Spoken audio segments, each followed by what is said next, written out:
조금씩 밝은 세상 대구 가톨릭 평화방송.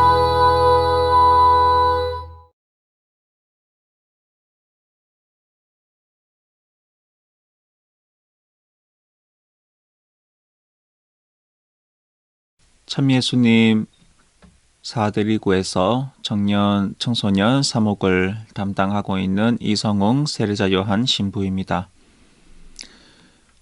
우리는 계속해서 가톨릭 성윤리를 살펴보고 있습니다. 첫 번째 시간에는 하느님과 성에 대해서, 그리고 지난 시간에는 인격과 성에 대해서 살펴보았습니다. 오늘 이 시간에는 청소년과 성이라는 주제로 여러분과 함께 이야기를 나누어 보겠습니다. 정결한 삶을 살도록 우리가 불리움을 받았습니다. 하지만 이 순수하고 깨끗한 삶을 살지 못하도록 방해하는 사회적인 또 문화적인 요소가 너무 많습니다. 그래서 정결한 삶을 살 수 있도록 이 삶을 살아가신 성모님께 전구를 청하면서 시작기도 바치겠습니다. 성부와 성자와 성령의 이름으로 아멘. 아버지 하느님의 사랑받는 딸 마리아님, 제 영혼을 당신의 전구에 맡기나이다. 제 영혼에 담긴 하느님의 생명을 보호하소서. 정결하지 못한 잘못을 저질러서 그 생명을 잃게 하는 잘못을 범하지 않게 하소서. 제 마음에 주님의 의지를 심어 주시어 제 생각과 바람이 깨끗한 하느님의 마음에 들게 하소서. 제가 항상 주님께서 머무시는 성전을, 제 몸을 정결한 행동으로 보존하게 하소서. 그리하여 제 몸을 통하여 하느님의 사랑을 드러내는 주님의 자녀가 되게 하소서. 성모님, 저희를 위하여 기도해 주시고 늘 보호해 주소서. 이 모든 기도 우리 주 그리스도를 통하여 비나이다. 아멘. 성부와 성자와 성령의 이름으로 아멘. 네, 우리는 부족한 인간입니다. 그렇기 때문에 잘못을 저지릅니다.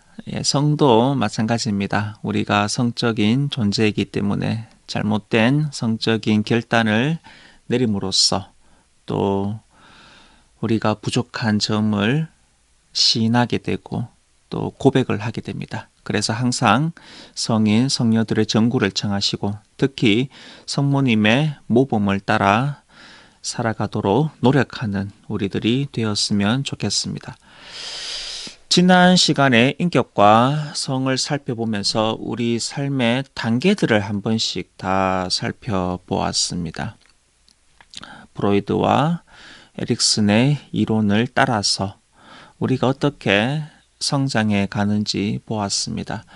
심리적으로 또 사회적으로 어떤 발달 단계를 거치고 또 그 단계에서 이루어야 할 발달 과제도 한번 살펴보았습니다.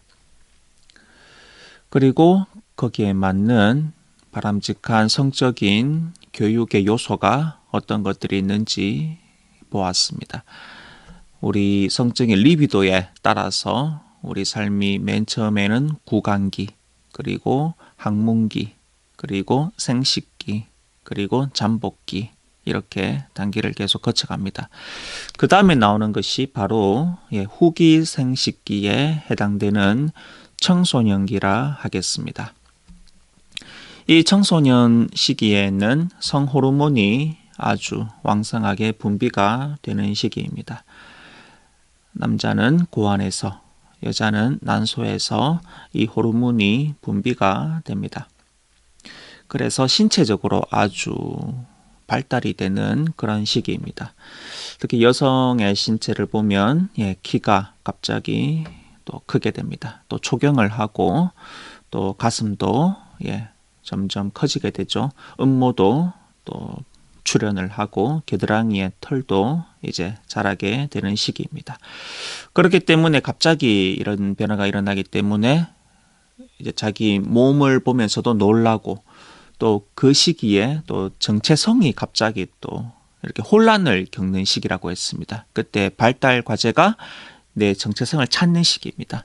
또 반대로 보게 되면 이 정체성 때문에 내가 아주 혼선을 빚는 그런 시기이기도 합니다. 남자들의 경우를 보면 여성보다는 생리적인 발달이 1, 2년 정도 느립니다. 역시 성호르몬의 발달로 이제 이런 성적인 생각, 환상, 또 공상이 대부분의 시간을 또 차지하는 그런 시기입니다. 그래서 우리가 그냥 성적인 그런 생각은 나쁜 거야, 성적인 것은 무조건 하면 안 돼, 이렇게 단정지어서 우리 아이들을 바라보는 것이 아니라 이때는 이런 신체적인 변화와 함께 이런 사고의 변화도 일어나는구나 한번 이해를 하고 아이들하고 이렇게 접촉을 해 나가는 것이 바람직한 성교육의 요소라 하겠습니다. 이런 신체적인 변화와 함께 또 철학적인 사고를 많이 하게 되죠. 나는 누구인가? 나는 어디에서 왔는가? 내가 공부를 해야 하는 이유는 무엇인가? 나는 어떤 직업을 가질 것인가? 내 인생은 도대체 어디로 가고 있는가? 내가 누구를 사랑할 수 있을까? 이런 철학적인 질문을 많이 합니다. 그러니까 철학자가 따로 없습니다. 플라톤, 아리스토텔레스 따로 없습니다. 우리 젊은이들이 바로 철학하는 사람들입니다.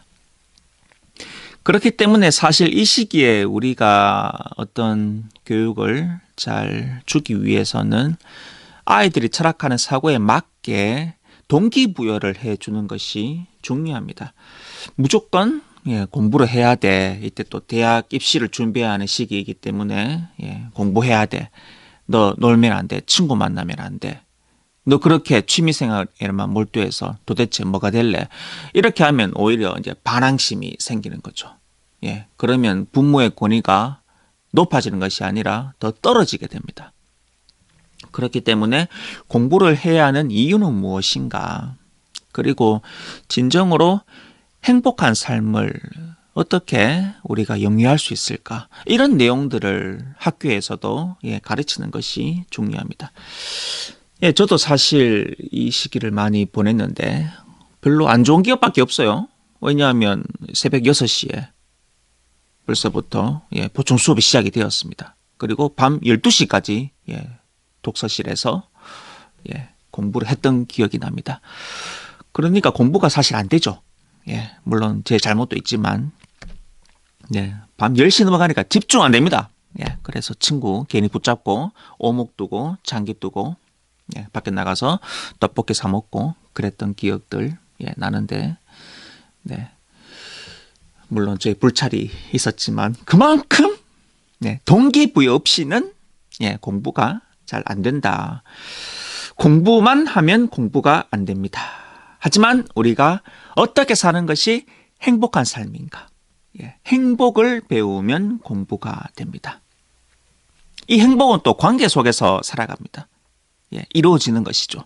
우리 성적인 것도 이런 사회적인 관계 안에서 우리가 경험을 하면서 살아갑니다. 그래서 올바른 성교육을 이루기 위해서 또 바람직한 우리 학생들의 교육을 잘 형성하기 위해서 동기부여, 도대체 왜 성교육이 필요한가? 어떻게 하면 사랑할 수 있는 능력을 키울 것인가? 어떻게 하면 내가 진정으로 기쁨을 느끼는 삶을 살 것인가? 이런 데 초점을 두고 우리가 아이들의 교육에 신경을 써야 하겠습니다. 우리 젊은이들에게는 제가 짧게라도 일기를 쓸 것을 권합니다. 소크라테스가 이런 말을 했습니다. 성찰되지 않은 삶은 살 가치가 없다. 그래서 우리 친구들 조금이라도 한번 적어보세요. 내 생각과 느낌을 적어보십시오.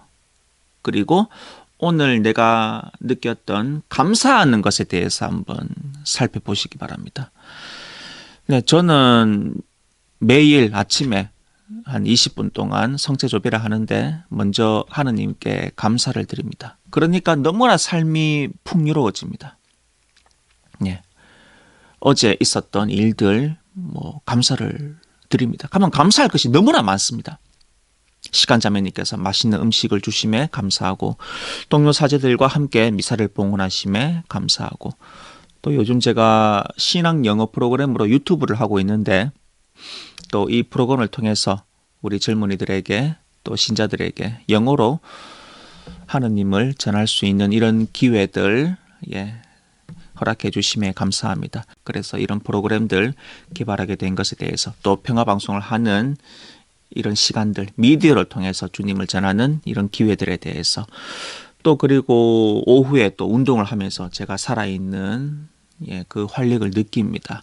또 저녁에는 또 우리 후배 선배 신부님들과 함께 또 모임도 가지고 또 우리 봉사자들하고도 또 나눔의 시간을 가지고 이 모든 것들 너무나 감사할 것이 많습니다. 그래서 우리 친구들 특히 우리 젊은 청소년들 한번 감사하는 마음을 가지십시오. 그러면 내 정체성을 막 찾느라고 이렇게 혼미한 그 순간에도 내가 좀 여유가 생깁니다.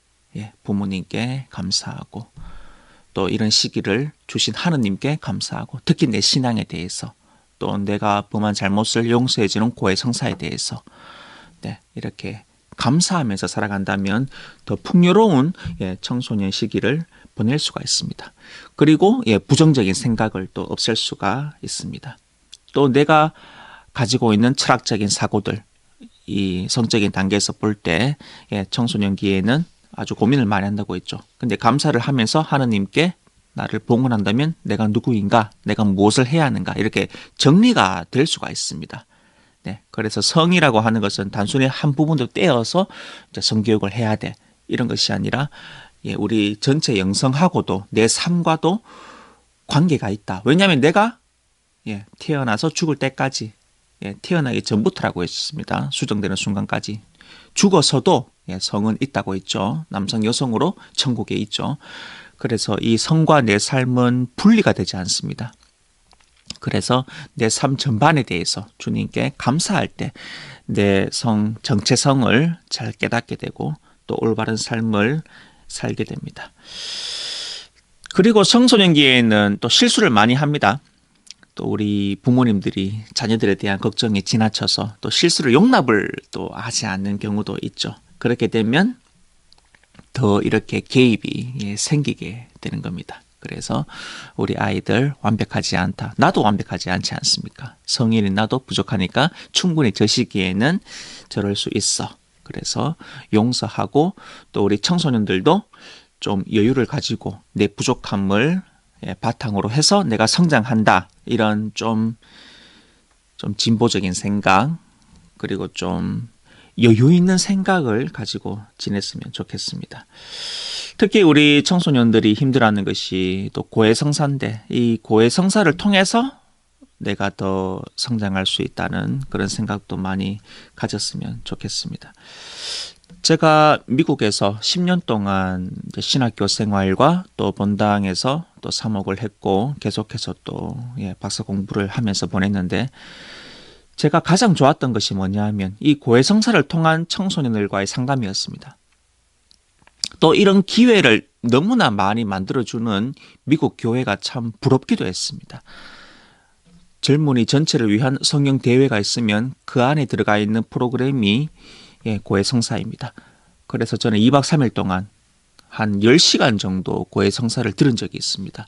우리 아이들이 원하는 시간대에 다 체크를 하다 보니까 거의 10시간 하루에 한 5시간 이상씩 성사를 들었던 기억이 있습니다. 그때 제가 느낀 것은 참 우리 아이들이 고민이 많구나. 예, 그리고 또 사회에 잘못된 어떤 영향을 받아서 또 실수도 많이 하는구나. 그리고는 이런 기회를 통해서 다시 다짐하고 또 아이들이 서로 격려하면서 정체성을 찾아가는 그 모습이 너무나 좋았습니다. 그래서 우리 교회도 이런 기회들을 많이 아이들에게 제공을 해야 되지 않는가. 그냥 성사 보아라 하면 잘 안 보죠. 그래서 이런 기회를 통해서 아이들이 성찰할 수 있도록 잘 이끌어가는 것도 우리 사목자들의 몫이라는 생각이 듭니다. 또 미국 본당에서 사목을 하면서 매주일 청소년들을 위한 어떤 프로그램이 있었습니다. 그래서 청소년들을 위한 사목도 큰 주제가 되겠죠. 교회의 미래인데 제가 사목 방문을 우리 대구장 신부님하고 가보면 현재는 있어요. 어른들은 열심히 하는데 교회의 미래가 없습니다. 청년 청소년들을 잘 볼 수가 없습니다. 또 청소년 사목은 참 어렵죠. 투자를 많이 해도 쉽게 그 결과를 얻을 수가 없습니다. 이 아이들이 커서 나중에 어른이 되어서야 그 결실이 이루어지는 겁니다. 그래서 우리가 꾸준하게 씨를 뿌리고 또 물을 주어야 되는 것이 청소년 사목입니다. 갑자기 이렇게 결과가 드러나지 않기 때문에 인내를 가지고 지켜보아야 하는 것이 청소년 사목입니다. 그렇기 때문에 또 미국 교회가 어떤 콘텐츠를 많이 개발해서 매주일 어떤 그런 재미있는 요소들, 신앙 학교적인 어떤 분위기를 만들고 신앙적으로 또 사회 이슈적인 내용도 다루고 또 친교도 다루고 게임도 하면서 이렇게 복합적으로 청소년 사목을 하는 모습도 보았습니다. 그 안에 역시 들어가 있는 것이 우리 아이들이 하느님과 화해할 수 있는 요소들. 그것이 그 클라이맥스, 절정이죠. 그래서 우리 아이들이 이런 어려운 시기를 잘 극복할 수 있도록 영적인 도움을 주는 것. 우리 어른들의 몫이라고 생각합니다. 가장 훌륭한 치유자는 예수 그리스도입니다. 그래서 우리 아이들이 어떤 고민 때문에 힘들어할 때, 특히 성적인 고민 때문에 많은 어려움을 겪는 이 시기에 예수 그리스도가 답이고 그 예수 그리스도께 이끌기 위한 노력을 계속해서 하는 것이 우리 어른들의 목, 또 사목자들의 어떤 역할이라고 할 수가 있습니다. 자, 이 시기의 특징을 저번에도 살펴보았는데 바로 부모 권위에 도전을 하는 시기죠. 그리고 또래 집단에 대해서 굉장히 아주 애착을 가지는 시기입니다. 그래서 동성애로 내가 가지고 있는 것이 아닌가 이런 오해를 생각하기도 합니다.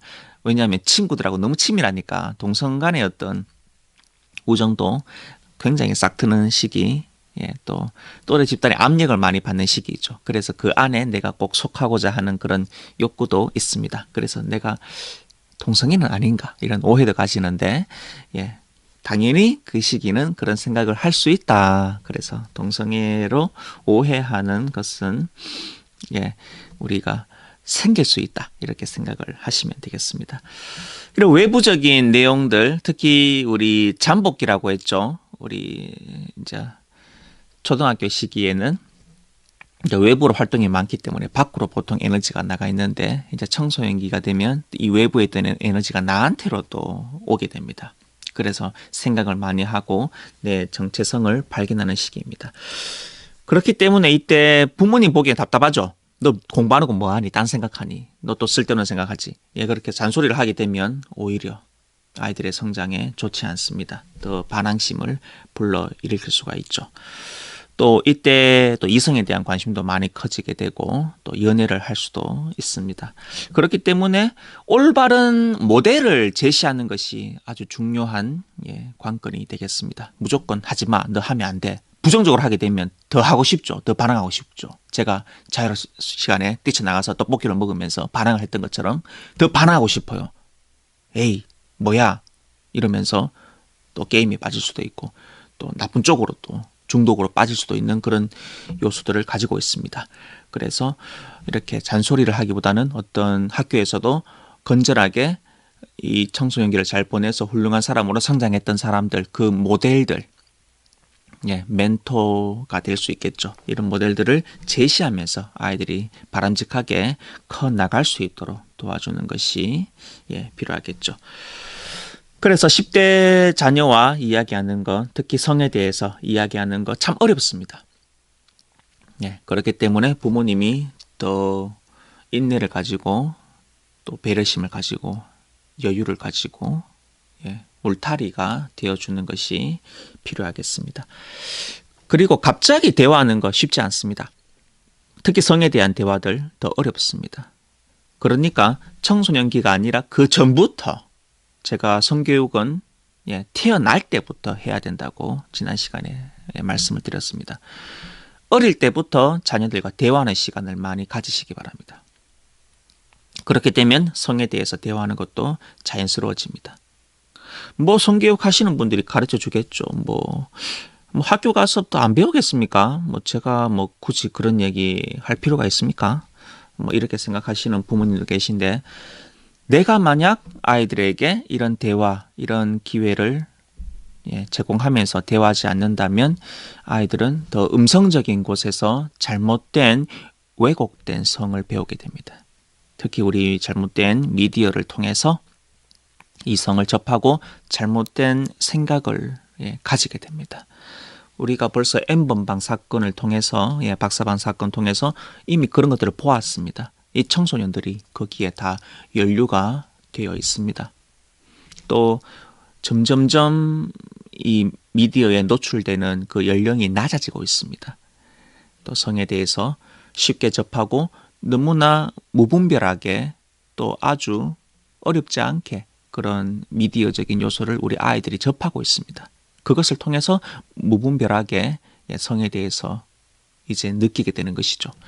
그 지식은 옳지 않은 지식입니다. 결국은 우리 미디어에서 알리는 성은 바람직한 성이 아니라 상업적인 목적으로 이 성을 왜곡시킵니다. 그래서 그 왜곡된 모습을 우리 아이들에게 전해줍니다.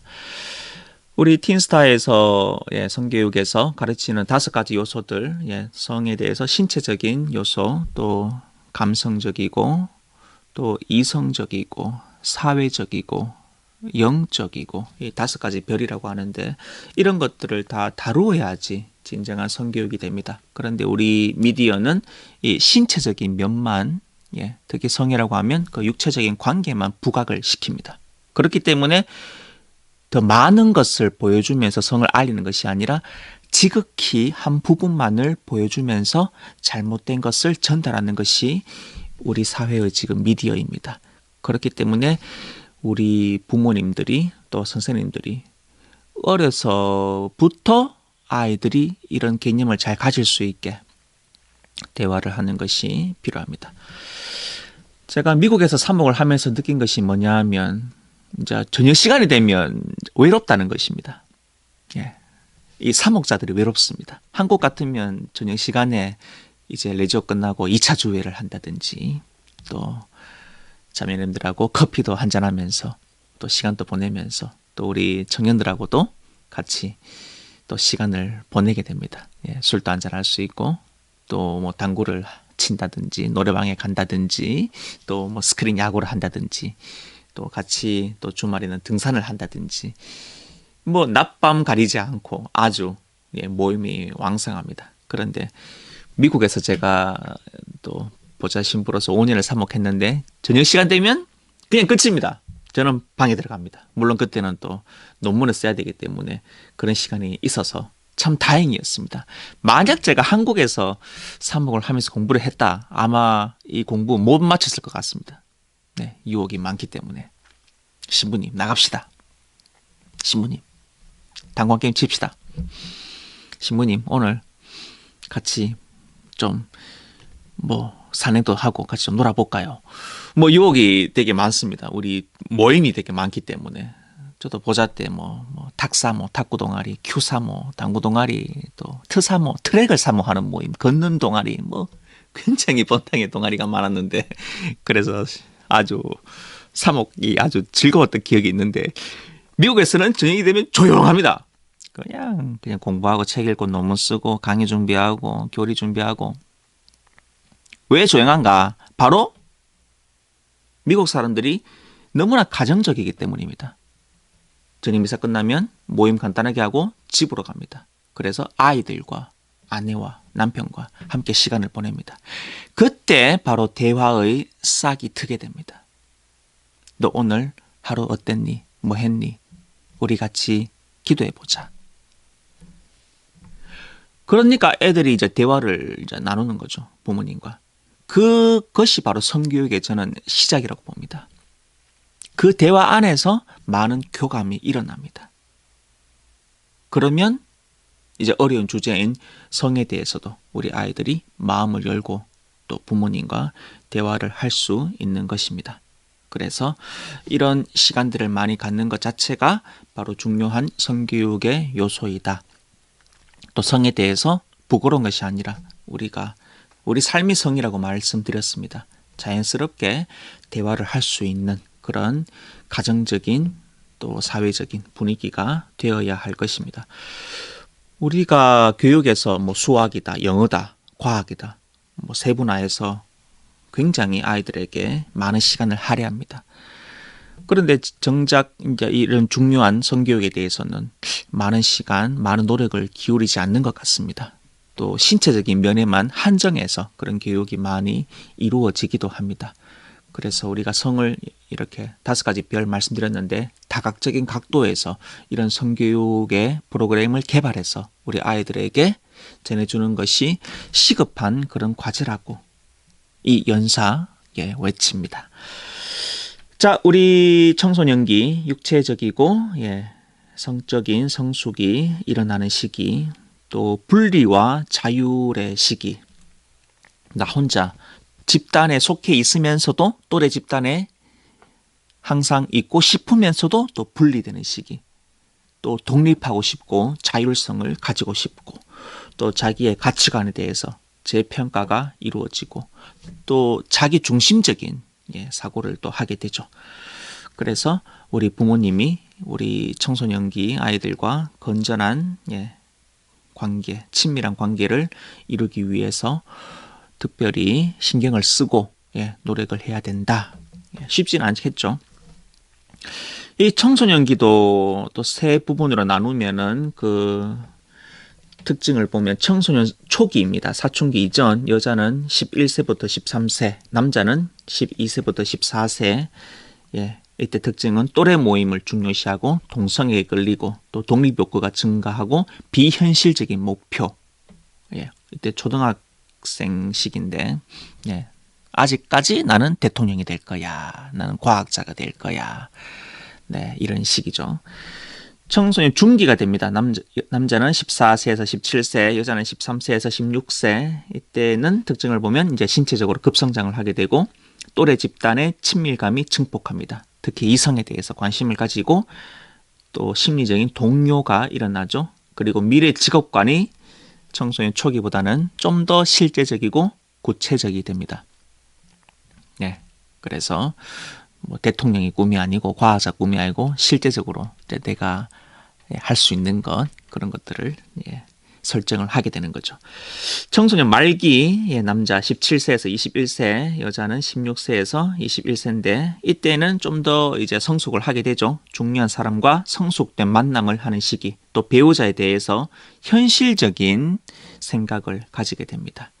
또 부모님에 대해서도 현실적인 관점으로 보게 되는 것이죠. 어릴 때 아주 권위적이고 이상적인 모습의 부모님이 아닙니다. 이제 현실적으로 부모님의 어떤 약점도 바라보게 되고 그렇기 때문에 부모님의 권위에 대해서도 이렇게 반감을 가지는 그런 시기가 되겠습니다. 그래서 이 청소년기에 올바른 성교육이 이루어지기 위해서는 어릴 때부터 대화하는 연습이 필요하다. 그래서 뭐 외부적인 활동, 또 맞벌이 부부 같은 경우는 또 바쁘죠. 일한다고.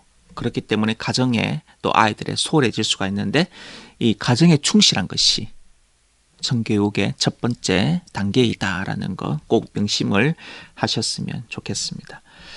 자, 이때는 부모님이 이제 신뢰를 가지고 우리 청소년들이 이제 미지의 세계를 탐험하는구나. 그 기회를 내가 좀 줘야 되겠다.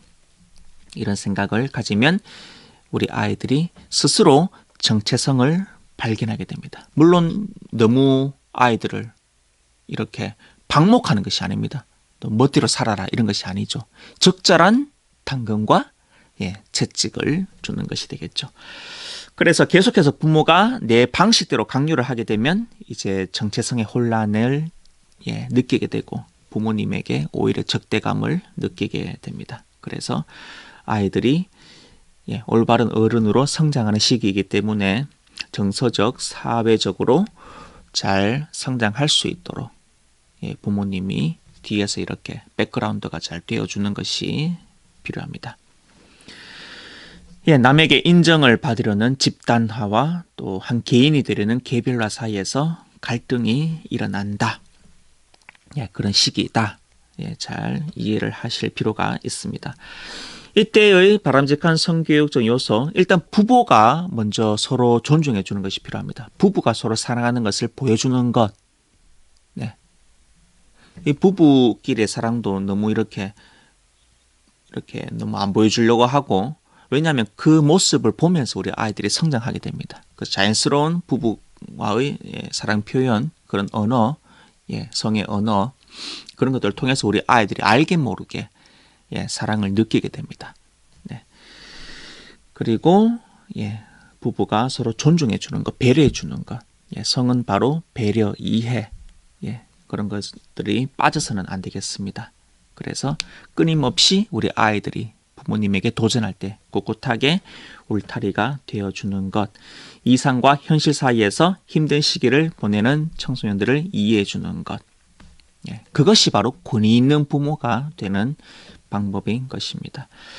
그리고 부모님의 적절한 허용과 제한, 이 경계에 대한 융통성이 있어야 되겠습니다. 중요한 것은 자녀의 눈높이에서 성을 바라보고 또 성에 대해서 소통을 하는 것, 그리고 성이라는 것은 사랑할 수 있는 에너지, 사랑할 수 있는 능력이라는 것을 우리 자녀들에게 보여주는 것. 당연히 그냥 신체적인 것에만 신경을 쓸 수가 있는데 또 거기에 대해서 우리 아이들을 판단하는 것이 아니라 네가 가지고 있는 이 성 에너지는 사랑할 수 있는 능력, 그것을 하느님께서 주신 것이다. 그러면 어떻게 하면 우리가 사랑할 수 있을까? 사랑은 무엇일까? 이런 대화들 자연스럽게 한번 펼쳐보시는 것이 좋겠습니다. 그럴 때 이제 아이들의 심리가 잘못된 왜곡된 성이 아니라 사랑할 수 있는 그 심리로 발전을 하게 됩니다. 그래서 우리 이 몸도 이런 심리적 변화의 과정을 통해서 인격 성장으로 나아가는 어떤 중요한 그런 도구라는 것, 또 사랑을 잘 전달하기 위한 도구라는 것. 그래서 우리 몸이 성사성을 지닌다. 우리 몸을 통해서 살아계신 하느님을 사람들이 보게 된다. 정말로 혼인한 부부가 잘 살아간다면 그 모습을 보고 사람들이 하느님께 감탄을 나타내죠. 저 부부 너무나 잘 산다. 혼인성사의 삶을 너무나 산다. 하느님의 축복을 받는 것 같다. 우리 몸을 통해서 이 사랑이 전달이 된다는 것, 몸을 통해서 하느님의 그 숭고한 사랑이 표현된다는 것, 그것을 우리 자녀들에게 잘 알려줄 필요가 있겠습니다. 자, 저는 중학교에서 또 틴스타 교육을 하고 있습니다. 원래는 또 코로나 사태 때문에 지금 현장은 폐쇄가 되었는데 작년까지 1년 동안 계속해서 중학생들을 만나면서 수업을 했는데 이 청소년 학생들로부터 많은 질문을 받습니다. 그때 제 신분을 속였습니다. 또 사제라고 하면 아이들이 또 선입관에 가실까봐. 그래서 저보고 선생님 결혼했어요. 뭐 여러 가지 사적인 질문도 많이 받았고 또 틴스타 수업이다 보니까 성에 대한 질문도 굉장히 많이 받았습니다. 그래서 우리 아이들이 궁금해하는 그 질문들을 바탕으로 해서 한번 답변하는 형식으로 또 계속 진행을 해보겠습니다. 자, 한 아이가 이렇게 질문을 했습니다. 도대체 데이트할 때 어디까지 진도를 가는 것이 맞습니까? 이 질문은 제가 미국에서 삽목할 때도 굉장히 많이 받은 질문입니다. 우리 미국 아이들은 이렇게 질문합니다. How far is too far? 얼마나 멀리 far 가는 것이 too far, 진짜 멀리 가는 것인가? 그러니까 데이트할 때 어느 정도의 선까지 가는 것이 괜찮은가? 어느 정도의 선을 내가 넘으면 안 되는가? 네, 이 질문인데 여러분은 어떻게 생각하십니까? 네, 이 질문을 하는 아이들에게 제가 이 야구 베이스를 다이아몬드 형태로 그렸습니다. 그래서 설명을 했습니다. 자, 일루, 예, 손. 데이트할 때 손까지는 잡을 수 있다. 네, 일루는 손입니다. 일루타, 예, 치고 거기서 머물러야 하는가? 자, 이루, 얼굴입니다. 예, 목, 입술까지는 허용이 가능하다. 네. 아이들은 이루는 괜찮을 것 같아요. 이루도 안 돼. 아이들끼리 자기들끼리 분분하죠. 이 성이란 주제가 너무나 재밌는 게 뭐냐면 그냥 말 하나 던져주면 성 관계 아들끼리 그냥 재밌어 갖고 막 얘기를 막 나누는 거죠. 토론이 막 벌어지는 거죠. 된다, 안 된다. 네. 자, 이루는 얼굴, 예. 목, 입술까지는 허용이 된다. 삼루, 상체입니다. 예, 상체까지는 허용이 된다. 예. 그 다음 홈입니다.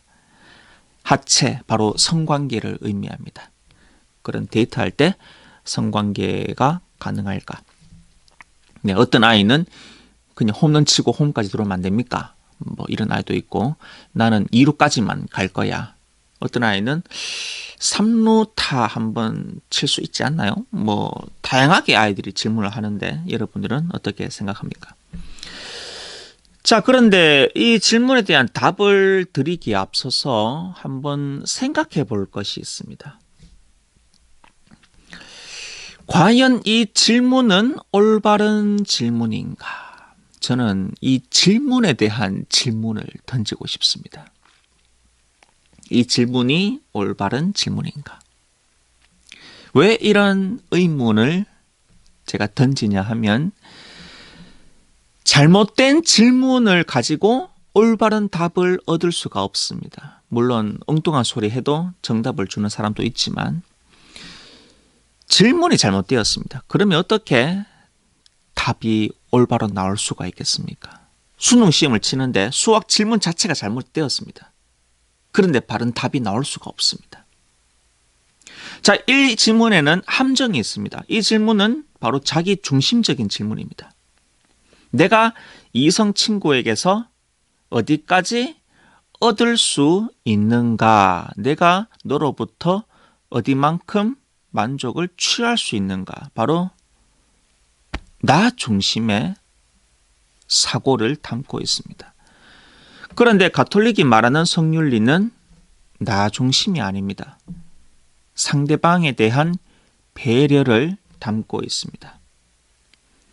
그래서 상대방을 통해서 얻고자 하는 만족, 이것이 중심이 되어서는 안 됩니다. 바로 내가 상대방을 위해서 무엇을 할 수 있는가, 내가 너를 위해서 어떻게 배려할 수 있는가, 이것이 중점이 되어야 합니다. 그렇기 때문에 이 질문이 바른 질문이 아닙니다. 그래서 이 질문을 올바른 질문으로 바꾸어야 합니다. 이렇게 한번 바꿔보겠습니다. 나는 미래의 내 배우자가 될지도 모르는 이 이성 친구를 어떻게 내가 지켜주어야 하는가? 바로 나 중심의 질문에서 상대방 중심의 질문으로 옮겨간 것입니다. 이 바꾼 질문에는 이해, 배려, 인내, 참사랑이라는 덕목들이 들어있습니다. 그리고 이것들이 바로 올바른 답이 되는 것입니다. 그래서 상대방으로부터 무엇인가를 얻어내고자 하는 내 만족의 자세에서 벗어날 때 우리가 진정으로 성을 바라보게 되는 것입니다. 너를 위해서 내가 헌신하고 절제하는 자세를 가지게 됩니다. 이것이 가톨릭에서 말하는 성의 본질인 것입니다. 네, 성은 하느님께서 주신 선물이라고 말씀드렸습니다. 인간을 만들고 남성과 여성으로 이렇게 만들었죠. 그리고 성령을 불어넣어 주셨습니다. 거기에서 우리 성윤리가 나오는 것입니다. 우리는 존엄한 존재이다. 하느님의 숨결을 담고 있다. 인격적인 존재이다. 그래서 상대방을 인격적으로 대하는 것, 존중하는 것, 이용하는 것이 아니라 사랑하는 것. 이것이 진정한 성에 대한 교리가 되겠습니다. 그래서 how far is too far? 내가 너를 얼마나 취할 수 있는가? 이것이 더 심하게 되면 이제 상대방을 내 마음대로 이용하려고 하는 거죠. 그때 인격이 침해받습니다. 그래서 다른 폭력도 우리가 큰 아픔을 결과로 경험을 하게 됩니다. 폭력을 당했을 때. 하지만 성폭력, 성희롱, 성추행 이런 것들은 아주 지우지 못한 상처를 남깁니다. 회복되기가 너무 어렵습니다. 왜냐하면 그 인격에 상처를 주기 때문입니다. 그래서 어떻게 내가 데이트를 해서 어디까지 만족을 누릴까? 이 질문이 아니라 어떻게 하면 진정으로 배려하고 지켜주며 사랑할 수 있을까? 이런 생각을 해야 되겠습니다. 네, 어떤 친구들은 우리 젊은 친구들 신부님 요즘에 성열매가 개방이 됐는데 아직까지 그런 얘기 하십니까? 뭐 다 데이트하고 뭐 전부 또 사랑하면 관계도 맺을 수 있고 그런 거 아닙니까? 그러면 제가 도로 질문을 합니다. 그러면 너 나중에 결혼할 때 네 배우자가 아주 그런 관계를 많이 가진 문란한 사람이라면 너 괜찮겠니? 그러면 또 이렇게 얘기합니다. 아, 그건 안 되죠. 이거 아주 이율배반적인 태도 아닙니까? 나는 너무 편하게 자유롭게 그들의 언어가 자유라고 하는데 실제로는 자유는 아닙니다. 하지만 그들의 언어로 자유롭게 그런 성에 대해서 개방적으로 살았는데 왜 내 배우자에 대해서는 그게 허용이 안 됩니까? 이율배반적이지 않습니까? 그래서 성은 나 중심의 어떤 방종적인 그런 태도가 아니라 남을 배려하는 그런 마음이 우선이다. 그것을 알아두면 좋겠습니다. 자, 또 질문을 우리 한 학생이 했는데 신부님 인터넷으로 이렇게 성관계에 대한 비디오들 보는 것이 뭐가 잘못입니까? 제가 그거 보고 그냥 호기심에서 잠깐 보고 그것이 또 뭐 어떤 원인이 되어서 제가 성추행을 하는 것도 아니고 그냥 이렇게 보는 건데 그게 잘못입니까? 이런 질문들 또 들어옵니다. 제가 앞서서 TV, 인터넷, 광고, 신문, 잡지, 음악, 책, 옷들을 통해서 이런 대중적인 문화를 통해서 잘못된 성이 우리 아이들에게 들어온다고 말씀을 드렸습니다. 그래서 이런 왜곡된 성 지식으로 우리 아이들이 잘못된 생각을 가지는 것 참 위험하다고 말씀을 드렸습니다. 자, 이런 음란물에 대해서 이야기를 또 해볼 필요가 있는데 너무 신체적인 성만을 묘사를 하게 됩니다. 그 음란물에 등장하는 사람들의 인격을 우리가 찾아볼 수 있을까요?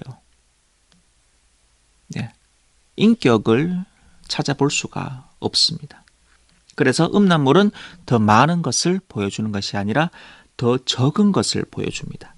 바로 내 영혼, 마음, 인격 이런 인간적인 중요한 요소들이 결여되어 있습니다.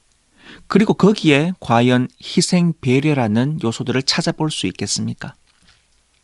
단순히 상업적인 모습으로 자극적인 그런 장면만을 연출하게 됩니다. 그렇기 때문에 이런 중요한 가치들이 없습니다. 자, 태초에 하느님께서 하와를 만드셨을 때 아담이 이렇게 말했습니다. 내 뼈에서 나온 뼈요, 내 살에서 나온 살이로구나. 창세기 2장 23절이죠. 이때 아담이 외친 이 소리가 최초의 환호송입니다. 환호를 지른 거죠. 알렐루야입니다. 하느님 감사합니다죠. 그리고 알몸이면서 부끄러운 줄을 모르는 그런 아주 순수한 상태입니다. 바로 몸과 마음이 일치를 이루는 그런 혼인적인 사랑을 묘사하고 있는 것입니다. 이것이 바로 진정한 사랑입니다. 자유로운 사랑이고 온전한 사랑이고 충실한 사랑이고 생명으로 이어지는 사랑. 이 네 가지 요소가 분명히 있어야 된다고 말씀드렸습니다. 진정한 사랑이죠. 자유롭게. 어떤 상업적인 목적을 가지고 하는 것이 아닙니다. 돈을 주기 때문에 사랑하는 것이 아닙니다. 온전한 사랑입니다. 내 육체만 아니라 내 마음까지 영혼까지 주는 내 전 존재를 주는 그런 사랑이 되어야 되겠습니다. 충실한 사랑이죠. 내가 하는 행동에 대해서 책임을 지는, 그리고 내가 마음이 변해도 그 사랑을 지키기 위해서 헌신하고 절제하는 것, 인내하는 것.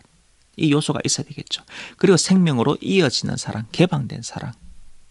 예, 하느님의 생명을 우리가 출산하는 것, 하느님의 창조 작업에 협력하는 것, 이것이 필요한 사랑의 4가지 요소라고 말씀을 드렸습니다.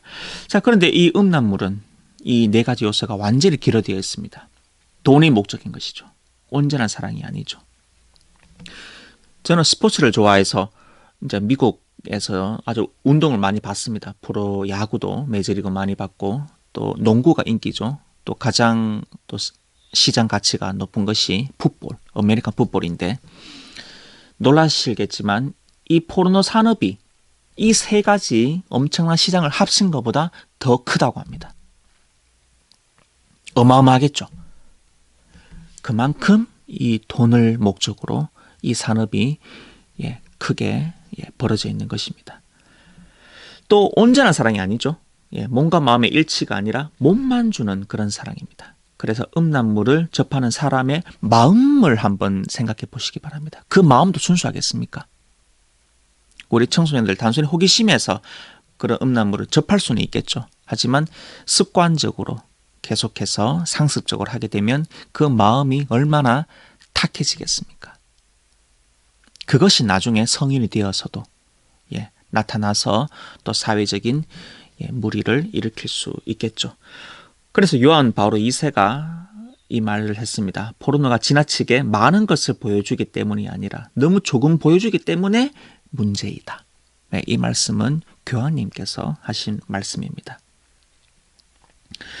이 포르노는 욕망을 해소하는 데 도움이 되는 것이 아닙니다. 오히려 불이 났는데 기름으로 불을 끓여는 그런 태도입니다.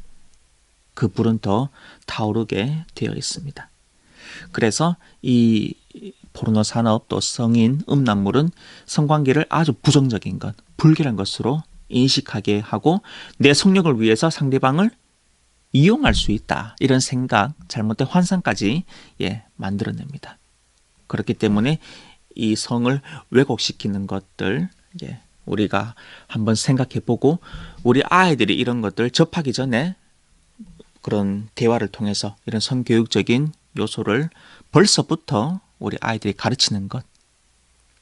그래서 틴스타도 유아를 위한 교재도 나왔죠. 이런 것들을 미리미리 우리가 예방적으로 조치를 취하는 것이 필요하다고 하겠습니다. 자, 이 포르노 산업, 몸의 어떤 특정 부분만을 보려는 눈으로 접하게 되는 거죠. 상대방을 전 인격으로 보는 눈이 아닙니다. 보려는 눈이 문제가 되는 것이죠. 사람을 전체를 보는 것이 아니라 한 부분, 몸의 한 부분만을 이렇게 조각내어서 보는 것입니다. 그렇기 때문에 온전한 그런 인격적인 그런 성장이 이루어지지가 않습니다. 또 이 포르노, 이 음란물에는 충실함이 길어되어 있습니다. 충실한 사랑은 배우자를 위한 헌신적인 사랑인데, 이 음란물은 이기적인 사랑을 하는 것을 묘사하고 있는 것이죠. 또 음란물의 성행위는 4번째, 생명으로 이어지지 않은 그런 요소를 가지고 있습니다. 생명에는 열려있지 않고 쾌락만을 분리시켜서 추구하는 것을 우리가 볼 수가 있습니다. 그래서 성, 사랑, 생명, 책임은 떼어놓을 수 없는데 이것들을 다 잘라놓은 것이 음란물이 되겠습니다. 자, 전남대 사회과학대학에서 이 음란물이 뇌에 어떤 자극을 주는가 실험을 한 적이 있습니다. 그래서 3부류를 나눴습니다. 집중력에 대한 실험이라고 속이고, 왜냐하면 올바른 실험을 하기 위해서 이 3그룹의 사람들이 다른 영상을 보게 합니다. 첫 번째 그룹은 자연 다큐멘터리를 틀어주고 보게 합니다. 두 번째 사람은 음란물을 보게 했습니다. 세 번째 그룹은 폭력성이 아주 심한 음란물을 보겠습니다. 자, 그 결과가 어떻게 나왔는지 한번 보겠습니다. 자, 이 영상을 다 접하고 이제 그룹별로 사람들이 한 방에 모였습니다. 그리고 다트가 이렇게 있습니다. 그리고 다트 중간에 타겟이 있는데 이 타겟이 계속 변하게 됩니다. 예, 처음에는 어떤 물체였습니다. 그리고 그 물체를 향해서 던지라고 했습니다. 그래서 사람들이 던집니다. 첫 번째 그룹의 사람들이 그 물체를 타겟으로 던지게 됩니다. 그리고는 갑자기 타겟을 여성의 얼굴로 바꿉니다. 그러니까 머뭇거리죠. 아무리 여자 사진이지만 좀 던지기 곤란해요. 그래서 꺼립니다. 그래서 그 그룹의 사람들은 여성의 사진이 나오자 던지지 않습니다. 자, 그런데 두 번째 음란물을 접한 사람들을 보겠습니다. 역시 일반 물체를 먼저 보여줍니다. 그리고 다트를 향해서 던집니다. 예, 목표를 향해서 던지죠. 다트를. 그리고는 여성의 사진을, 얼굴을 그 목표물에 놓았습니다. 나타나게 했습니다. 그러자 서슴지 않고 던집니다. 벌써 공격성이 느껴지죠. 그리고 세 번째, 폭력적인 음란물을 본 사람들을 대상으로 실험을 했습니다. 그러니까 아무런 고민도 없이 그냥 던집니다. 더 폭력성이 심해진 것입니다. 그래서 나도 모르게 이런 음란물의 영향을 받아서 폭력적으로, 공격적으로 변하는 것입니다. 자, 내 아이들은 이런 것들, 음란물 접하지 않겠지. 이렇게 단순하게 생각해서는 안 됩니다. 너무나 쉽게 노출되어 있기 때문입니다. 그래서 어릴 때부터 청소년기에 그래, 성교육 우리 아이들 위해서 해야 되겠다. 틴스타 들으라 해야 되겠다. 내가 좀 배워서 알려줘야지. 이것이 아니라 어릴 때부터 이런 희생적인 또 절제하는 그런 사랑에 대해서 이야기를 하면서 올바른 성적 자기 결정을 할 수 있도록 우리가 도움을 주어야 하겠습니다. 그래서 우리 입시 위주의 그런 교육도 중요하지만 똑같은 어떤 가치를 가지고 윤리, 도덕적인 성교육이 이루어져야 되겠죠. 또 어떤 친구들 묻습니다. 신부님, 혼전 동거는 어떻게 생각합니까? 그냥 할 수 있지 않나요? 오히려 시험 삼아서 살아보면 결혼 생활에 도움이 되지 않습니까? 또 이렇게 또 질문을 하는 또 본당의 청소년도 있었습니다. 자, 혼전 동거한 부부의 이혼율이 그렇지 않은 부부보다 80% 높았다는 통계가 있습니다. 그래서 동거를 했기 때문에 내가 그 사람을 잘 알기 때문에 더 잘 살 것이다 라는 통념을 완전히 깨고 있습니다. 오히려 동거를 했기 때문에 이혼율이 더 높아집니다. 자, 시험 삼아 살다, 이 말이 문제입니다. 이 말에는 상대방을 테스트하는 마음이 있습니다. 바로 나중심이죠. 네가 나한테 맞으면 내가 살겠다. 그런데 성은 상대방한테 우리가 중점적으로 맞춰야 되는 거죠. 너를 위해서 내가 무엇을 할 수 있을까? 그래서 내가 성욕을 가지고 있는 것, 내가 이성에 끌리는 것, 이런 마음은 자연스러운 것입니다. 하지만 이 마음으로 내 욕구를 계속해서 행동으로 추구하는 것, 분명히 사회적인 문제가 되는 것입니다. 성은 사랑하기 위한 에너지라는 것 꼭 명심을 해야 되겠습니다. 자, 또 어떤 학생들 또 이런 질문을 합니다. 선생님, 학교에서 저보고 선생님 가는데 혼전에 관계하는 것, 그게 왜 나빠요? 둘이 사랑해서 관계하고 또 헤어지고 아무렇지도 않지 않나요? 이렇게 또 질문을 하는 친구들도 있습니다. 자, 하지만 이런 관계를 맺는 것, 이런 위험한 생각을 하는 것 자체가 저는 참 염려스러운데 우리가 정결에 대해서 한번 생각을 해볼 필요가 있습니다. 혼전의 성관계를 하는 것, 이건 역시 내 중심의 어떤 사고에서 나온 것입니다. 또 자유를 잘못 생각한 것입니다. 바로 이기적인 내 생각에서 나온 것입니다. 참된 사랑은 내 성적인 욕망을 잘 승화시켜서 올바른 방법으로 자유롭고 온전하게 충실하게 또 생명으로 나아가는 그런 사랑인데 이런 혼전 성관계에 대한 생각들 상대방을 도구화시키는 그런 생각이죠.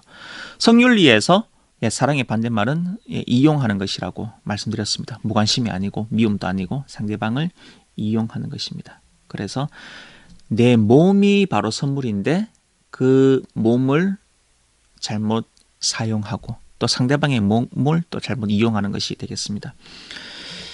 자, 내 배우자는 정결해야지, 순결해야지 이런 생각을 하면서 나는 순결하지 않은 삶을 사는 것 분명히 이율배반적인 태도라고 말씀을 드렸습니다.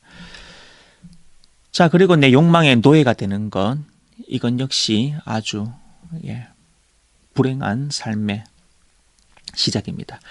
자, 혼전 성관계 경험이 있는 사람은 혼외 관계를 맺을 가능성이 크다 이런 통계가 있습니다. 그리고 혼외 관계는 이혼율을 증가시킵니다. 바로 성을 육체의 한 부분으로 보게 된다면 이제 그런 관계밖에 남지 않습니다. 사랑, 배려 이런 인격적인 관계는 다 사라집니다. 성관계만 남게 됩니다. 그래서 그 육체적인 쾌락만을 더 추구하게 되고 그렇게 되면 바람직한 인격적인 통교가 안 됩니다. 그러면 너는 내 몸을 좋아하지 나를 좋아하지 않아 뭐 이런 이야기들도 여러분들 많이 접하신 적 있을 텐데 오히려 그런 인간들과의 관계가 깨집니다. 그래서 내 몸을 정결하게 해서 미래 배우자를 위해서 내가 인내롭게 정기를 지키는 것 그것이 바로 내 배우자를 위한 가장 좋은 선물입니다. 내 몸을 깨끗하게 보존해서 나중에 나를 온전하게 봉헌하는 것 그것이 가장 좋은 선물이라는 것 명심하십시오. 자, 성관계를 가질 수 있는 능력이 있다고 소년을 남자로 만들어주지 않습니다. 자기를 절제할 수 있는 능력이 있을 때 바로 진정한 남자가 됩니다. 사나이 아이가 뭐 이런 말 하는데 성적인 능력이 있다는 것 바로 아버지가 될 수 있는 능력이 있다는 것 그것으로 내가 남자가 되는 것이 아닙니다. 진정으로 이런 정결의 가치를 지키면서 미래 배우자를 위해서 나를 헌신하는 것 이것이 진정한 남자로 만들어줍니다. 자, 이런 정결의 덕이 중요한데 우리 청소년기에 또 많이 정체감을 상실하면서 실수를 할 수도 있습니다. 중요한 것은 하느님은 자비롭다. 또 이 자비로우신 하느님의 능력을 통해서 내가 더 성숙한 사람이 된다. 그래서 하느님께 의지하고 내 실수들 또 범할 때마다 너무 절망하지 마시고 또 전문가를 찾아가고 또 선생님들을 통해서 성직자를 통해서 또 상담도 받으면서 또 어려운 점은 또 고해 성사를 통해서 극복을 하면서 건전한 청소년기를 보냈으면 좋겠습니다. 그래서 순간의 만족을 추구하는 이 시대에 희생과 인내를 위한 정결의 삶을 사는 우리 청소년들이 되었으면 좋겠습니다. 또 우리 청소년들을 위해서 저도 많이 기도하겠습니다. 자, 이 시간 영광송 바치면서 마치겠습니다. 성부와 성자와 성령의 이름으로 아멘. 영광의 성부와 성자와 성령께 처음과 같이 이제와 항상 영원히 아멘. 성부와 성자와 성령의 이름으로 아멘. 감사합니다.